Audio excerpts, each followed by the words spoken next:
Alright guys, so little catch up on the 6.6. I'm going to replace the rear center section of the bumper. You can see it's dinged up under the license plate surround. It's got a couple dings here and there. And when I go to line the trunk up, I'm not going to close it all the way because I'm not sure if my keys are in there or not. Oh, here they are. There we go. So you see, there's a really ugly look on the bumper, and I don't like that. So, picked up another parts car. I got a good center section from, good license plates around.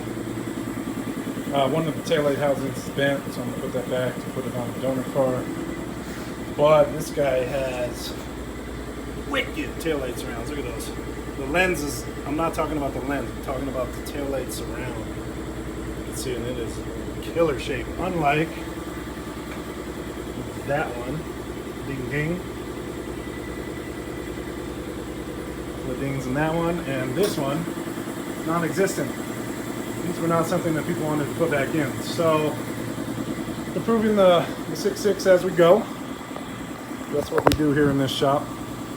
It's going to have a little bit of a butt lift, the Brazilian butt lift. I'm going to butt lift my 6.6 right now. Instead of facelift, I'm going to butt lift it. Yeah, I mean, I could let it go. I could take it to the chrome shop and let guys repair it, but nah. Who wants to do that when I could put a nice shiny piece of straight metal on it and I don't have to pay extra for the chroming and the straightening, right? So, that's what we're working on now.